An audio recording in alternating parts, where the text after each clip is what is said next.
Can you hear me? Okay, I'm going to keep this here. Or that's probably not a good idea. There we go. Go on this side. Thanks. Hi, everyone. Oh, they're responsive. I'm Syra, and this is my sister, Nilofer. I'd like to start by sharing a personal story with you. And it was about the time I discovered that my difference could elicit hate. That wasn't it. I was 5 years old, and one day I decided to go out and play. And it was a beautiful sunny day, and I saw a bunny, and I was so excited. I followed that bunny for some time until it finally disappeared across the street. And I remember standing there and thinking, this is awesome. And I was really having a special moment. That moment was cut short by loud noise, barking and shouting. And I turned around and I saw this man yelling at me from his doorway. Now, he was dressed in a police uniform, and he was holding back a police dog. Now, I can't remember everything that cop said, but I do remember him telling me that if I didn't get the F off his lawn, he would sick his dog on me. He also called me a nigger. And at that time, I didn't know what that word meant, but I did know that it was a very bad word. Now, for some reason, I wasn't afraid. I wasn't afraid at all, but I was very confused. Why was this cop so angry with me? Wasn't he supposed to protect me? What was wrong with him? What was wrong with him? There was a severe disconnect between perceptions. I perceived myself very differently than how that cop perceived me. And that disconnect came out as hate. Now, I was bullied because of my skin color throughout elementary school, off and on, but thankfully the bullying stopped when I went to another school for junior high, when a new aspect of my identity took center stage. So we are actually Muslim, and we started learning about our faith from a very young age. And I remember when we were kids, our dad used to tell us bedtime stories. And if it wasn't the Three Billy Goats Gruff or the Little Red Hen, it was usually a story about the Prophet Muhammad, who was a man who lived over 1,400 years ago. And I remember this one story he used to tell us quite often. It was about an elderly woman who had some luggage, and she wanted to leave her hometown, and she was sort of anxious about it. And the Prophet Muhammad saw her, and he approached her, and he asked her if she wanted some help. And of course, she was very grateful. And she said, yes, thank you. And so they proceeded along. And while they were walking, she started to talk to him about why she was leaving. And she told him that she heard of this man, his name was Muhammad, and he was causing a lot of trouble in society. So Muhammad was actually trying to bring about new ideas on social justice and advocate for change, advocate for equality. And of course, this woman, she didn't want change. She actually liked things the way they were. And so she was determined to leave. So when they finally reached her destination, she turned to this man who was helping her, and she said, you know, you've been so kind to me, I don't even know your name. And so it was kind of an awkward moment, but he turned to her and he said, well, I'm actually that man you were talking about. I'm Muhammad. And of course, she was in shock, kind of embarrassed, and she said, you know, if you're Muhammad, then take me back. Take me back. And for me, this story still resonates today because it shows me that Even in the face of misunderstanding or negative perceptions, we can break those down very easily just by simple acts of kindness. Now, when I was 7 years old, the bedtime stories stopped for a while because our dad had a massive heart attack, and he had to have a huge surgery. We didn't know when he was going to come home. There was a lot of sadness in the house, and our mom would spend a lot of time with him in the hospital. So us kids were at home. We felt very helpless. We didn't know what to do. One of our family friends, we called her Dolly Auntie, she would look after us during that time, and she decided to teach us how to pray. And she said that, you know, this is something you could do for your dad. You could pray for him. So that thought of being able to do something was just so empowering. I felt excited. I felt excited to learn to pray. And she started to teach us about the motions we do in the Muslim prayer and the fact that we're supposed to pray 5 times throughout the day. And I remember feeling so excited to be able to, you know, do the next prayer. I couldn't wait for it to come because it was something I could do. It was tangible, and it made me feel really good. Fast forward a few years to when I was 12 years old, getting ready to start junior high school at St. Mary's Academy. Yay. I was really excited, and it was a big change, of course, but it wasn't the only change for me that year. That year, I had decided to wear hijab and cover my hair. And I know you're all thinking, well, you're not wearing hijab right now, and that's another story, and I'll get to that. But at 12 years old, and for many, many years after, I started to wear hijab. And for me, to be honest, it was something very empowering because I felt comfortable doing it. I was very self-conscious at that age. I mean, everybody has their own reasons for wearing hijab. But for me, it was comfortable. I was self-conscious. I was always worried about my weight. I didn't want to have to, you know, go along with fashion trends and all that. I didn't know about all that stuff. I just wanted to be me. And so hijab was very empowering. It let me meet the world on my terms and, you know, tell people that take me for who I am, not for how I look. So I really wanted to do it. And I did kind of feel like I stood out, though. When I was going to school at St. Mary's, I remember this one time we were in art class, and we had to do a sketch of the Virgin Mary. There was a beautiful carving of her in the front foyer, and that was one of our assignments. So the irony crossed my mind at that time that I seemed to look a lot more like the Virgin Mary than everybody else in the school, including the nuns, because I had, you know, a veil, and that's what she had on. And it was kind of ironic. But for me, it made me feel connected. It made me feel like I wasn't totally out of place. There was something similar. There were some similarities happening. And, you know, it didn't bother me because I knew that Mary was an important figure in my religion as well. In fact, there's a chapter in the Quran named after Mary. So I didn't totally feel out of place. But at the end of the day, I knew there was something different about me, and I didn't totally quite fit in. So what did we do? We hung out at the mosque. And that's where we found kids just like us, Muslim kids, that, well, they wanted the same thing. They wanted to fit in. They wanted to belong. And those were really happy times because we were in it together. And the mosque, it was great because it even brought Muslim girls together that wore hijab like us. Now, I have to give you some context here. This was the 80s and 90s. Okay, nobody was wearing hijab at that time, except maybe a few aunties, and then there was us. Hijab fashion did not exist as it does today, okay?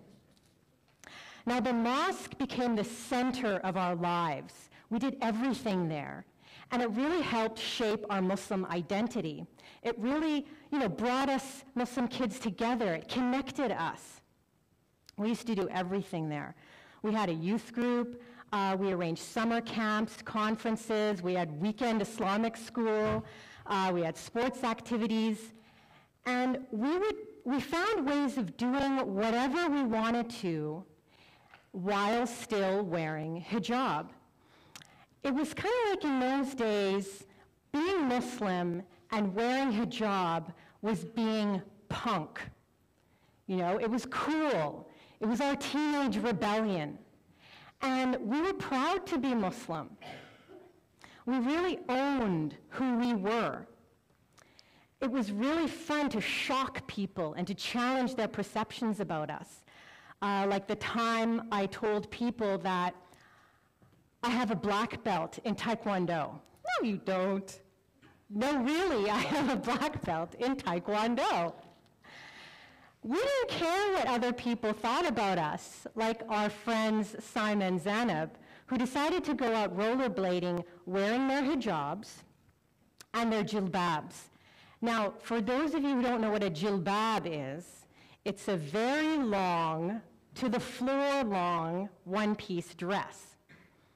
They ignored the woman who stopped for them at the crosswalk, who rolled down her window and yelled out, "That's the funniest thing I ever saw!" And it was funny because you couldn't really see their rollerblades. They were just kind of drifting along the road. And then, remember our friend Amber? She was proud to wear her jilbab to our downhill skiing class. When she went down that hill and straight down that hill, her jilbab was billowing in the wind like a superhero's cape. And then there was our friend Cummer. She warned her gym teacher that it probably wasn't a good idea for her to get on that trampoline wearing hijab, but she did it anyways. And as she was bouncing higher and higher, sure enough, the hijab flew off, and to her happy surprise, her classmates, girls and boys, turned their backs to her because they did not want to make her feel embarrassed because her hair was showing. Those kids truly respected Cummer's choices.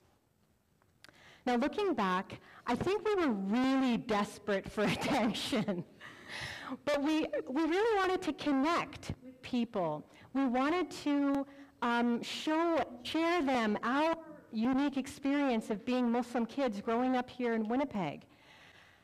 But messages about Muslims out there, you know, in the media, in pop culture and movies, even in our own textbooks. And, you know, it was a very frustrating and confusing time. You guys won't remember, but in those days, the bad guy was the Islamic fundamentalist who lived on the other side of the world. And for us Muslim kids here in Winnipeg, we had nothing to do with him. But every time he did something bad, we felt that people were looking to us for an explanation. And it was so stressful at times that some of us even had panic attacks in world issues class. There was a disconnect between perceptions. We understood Islam and Muslims very differently than how other people understood them.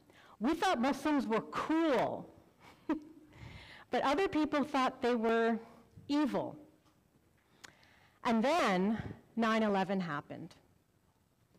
And that awful perception was confirmed. And what could we possibly do or say to convince people otherwise? So the days and the weeks and the months after 9/11 was a scary time for everybody. For us, for me, I felt scared to leave the house. I felt frozen. They were saying that these terrorists were Muslim, but so was I. And what did that mean? Would everybody hate me? Would they blame me for what happened? I was so confused. I didn't understand what was going on. Because for me, being Muslim was about those stories I used to hear when I was a kid. It It was about being kind to a stranger. It was about finding comfort in prayer. It was about wearing whatever I wanted and, not caring. It was about my friends at the mosque, and it was just about being happy. So everything that was going on in the world and the chaos, it was just so confusing, and I didn't know what to make of it. And of course, at that time, we didn't have social media like today, so we couldn't, put our posts on Facebook and tweet out hashtags and figure out what people were thinking and feeling, from the comfort of our own home. We had to, have a conversation in a different way. So there were people doing, call-ins on the radio and doing television interviews and, writing articles in the newspaper. And, we had this experience of being Muslim, but we didn't know how to share our story, or even if anyone even cared to know about it. I remember attending a community event, and it was at a cafe, and it was packed. And, people were having a conversation about what happened, and everyone was invited to share their thoughts and feelings. And, a lot of times we always felt obliged that people were always looking to us to have an opinion or to comment because we're so visible as Muslims. We were at that time even more so. And so somehow I found the courage to stand up and to try and say something. And to be honest, I don't remember what I said, but I couldn't hold back the tears. I just started crying, and I couldn't stop. And it was really embarrassing, and it was one of those big cries, that you do when you're like so stressed out, and it looks really, for me, it looks really ugly. Yeah, I was there. I was kind of blubbering, but anyway, somehow through my tears, I started to notice people in the audience, and I started to notice them watching me and really listening to me and looking at me, and not only that, their eyes were swollen with tears also.